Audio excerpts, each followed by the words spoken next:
Tema 9, Ekonomi, Keusahawanan dan Pengurusan Keuangan. Video kali ini kita akan melihat keseluruhan tema ini secara ringkas. Dalam tema ini, kita telah diperkenalkan dengan AKPK, iaitu Agensi Kaunseling dan Pengurusan Kredit yang telah ditubuhkan oleh BNM, iaitu Bank Negara Malaysia. AKPK ini ditubuhkan untuk membantu rakyat Malaysia dalam pengurusan keuangan. Bantuan diberi melalui pendidikan, kaunseling dan bimbingan dalam pengurusan kredit. AKPK ini ditubuhkan berikutan kegagalan pengurusan keuangan yang meningkat saban tahun sehingga menyebabkan kadar kebankrapan meningkat. Carta menunjukkan hampir 50% punca muflis adalah disebabkan hutang pinjaman peribadi dan sewa beli kenderaan. Setelah pelajar diperkenalkan mengenai pengurusan keuangan, pelajar seterusnya diperkenalkan dengan pelaburan. Okey, terdapat 3 pelaburan yang diketengahkan dalam tema ini, iaitu pelaburan hartanah, pelaburan saham dan pelaburan emas. Secara ringkasnya, pelaburan hartanah melibatkan pembelian aset berbentuk rumah, tanah atau kedai untuk mengaut keuntungan. Keuntungan diperolehi dengan menyewakan hartanah tersebut atau dijual apabila harga hartanah tersebut meningkat. Pelaburan seterusnya adalah pelaburan pasaran saham. Okey, pasaran saham membawa maksud pembelian sebahagian milikan syarikat dan mendapat keuntungan apabila harga saham tersebut meningkat. Okey, pasaran saham yang dianggap lebih berisiko berbanding pelaburan hartanah kerana harga saham boleh meningkat atau merosot secara mendadak. Pelaburan ini melibatkan 3 pihak, iaitu pelabur, pengurus dana dan pemegang amanah. Seterusnya, pelaburan emas sama ada dalam bentuk belian emas atau mewujudkan akaun simpanan emas. Pelaburan emas ini melibatkan jualan atau gadaian emas yang dimiliki dan keuntungan bergantung kepada turun naik harga emas tersebut di pasaran. Tajuk seterusnya adalah transaksi tanpa tunai. Dalam tajuk ini, pelajar diberi amaran mengenai penggunaan kad kredit.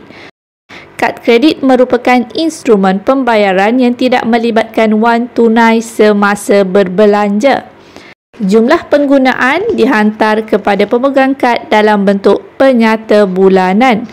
Kad kredit mempunyai kebaikan seperti dapat menjejak perbelanjaan kerana penyata kewangan akan dihantar pada setiap bulan serta dapat mengelakkan risiko kehilangan atau kecurian kerana tidak melibatkan wang tunai. Namun, ia juga boleh mendatangkan mudarat kerana kegagalan menjelaskan bayaran bulanan akibat perbelanjaan yang tidak berhemat akan menyebabkan masalah kewangan yang serius kepada pengguna kad kredit tersebut. Tema ini juga menyentuh topik yang paling kerap digunakan pada masa kini, iaitu perniagaan perantaraan.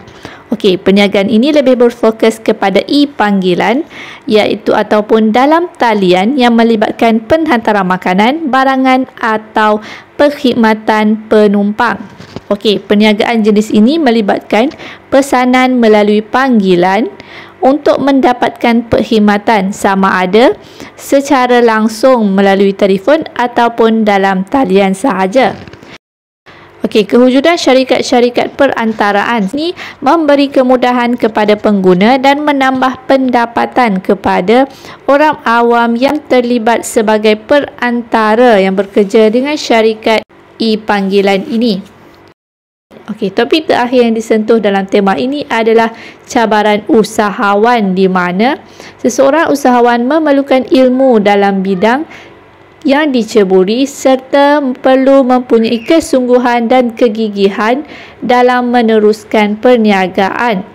Tema ini juga memperkenalkan perniagaan melalui medium internet, iaitu perniagaan atas talian, di mana boleh memulakan perniagaan sebagai penulis blog. Okey, seterusnya menjual barangan, sama ada barangan sendiri ataupun menjadi ejen jualan atau stokis yang banyak dilakukan di media sosial pada hari ini. Seterusnya adalah perkhidmatan, di mana mengiklankan perkhidmatan yang ditawarkan melalui media sosial ataupun internet. Contohnya, kemahiran sebagai jurugambar diiklankan dalam media sosial. Seterusnya adalah penggiat YouTube. Penghasilan video berkualiti menjana pendapatan kepada YouTuber bergantung kepada bilangan penonton yang menonton video mereka.